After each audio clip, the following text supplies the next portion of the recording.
জয় নিতাই, আমি বিজয় বসাক। আমার এই ভিডিওতে আপনাদেরকে স্বাগত জানাই। আজকে আমি হোলিকা দাহন নিয়ে আপনাদের সামনে এই ভিডিওটি তুলে ধরব। প্রতি বছরের ন্যায় এবছর 2026-এ আমাদের এই শিব মন্দির প্রাঙ্গণে এই হোলিকা দহন উৎসবটি পালিত করা হবে। ভিডিওটি শুরু থেকে শেষ অবধি দেখবেন, কারণ এই ভিডিওতে আমি আলোচনা করব হোলির আগে কেন হোলিকা দহন অনুষ্ঠানটি করা হয় এবং এই হোলিকা দর্শনে আমরা কি পুণ্যফল পেতে পারি সেটা নিয়ে অবশ্যই আলোচনা করব এবং এই দিন কি উপায় অবলম্বন করলে আমরা আমাদের জীবনে কিছু উন্নতি করতে পারবো সেসব উপায় নিয়ে আমি আপনাদের সঙ্গে আলোচনা করব।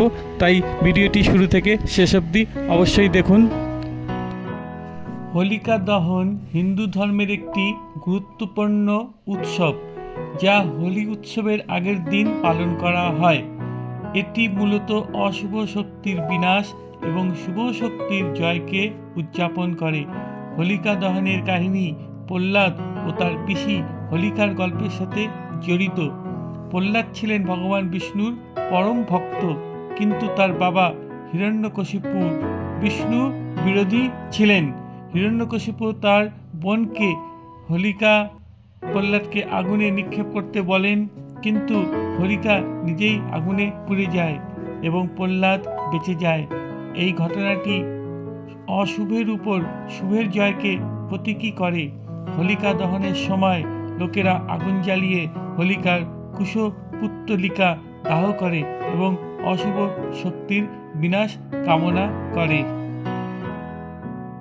এই বছর অর্থাৎ 2026 সালে হোলিকা দহন হবে 2রা মার্চ সোমবার। এই দিন সন্ধ্যা 6:22 থেকে রাত্রি 8:50 মধ্যে হোলিকা দহন করা হবে। হোলিকা দহনের পরের দিন 4 মার্চ বুধবার রঙের উৎসব হোলি উদযাপিত হবে। চন্দ্রগ্রহণের কারণে হোলি একদিন পিছিয়ে 4 মার্চ পালিত হচ্ছে। সাধারণত সন্ধ্যাবেলায় কাঠ দিয়ে স্তূপ তৈরি করে ফুল, মালা ও অন্যান্য পূজা সামগ্রী দিয়ে সজ্জিত করা হয় এবং পুরোহিত বিভিন্ন মন্ত্র উচ্চারণ করে পুজো করে এবং পরে এই স্তূপটিকে অগ্নিসংযোগে দহন করা হয়। পরিবারের সদস্যরা ও বন্ধুবান্ধব একসাথে মিলিত হয়ে হোলিকা দহনের মন্ত্র উচ্চারণ করে এবং অশুভ শক্তির বিনাশ কামনা করে। বিভিন্ন মন্ত্রের মধ্যে উল্লেখযোগ্য মন্ত্রগুলি হল ওম হোলিকায়ে নমঃ, ওং প্রহ্লাদায় নমঃ, ওং বিষ্ণুয়ে নমঃ।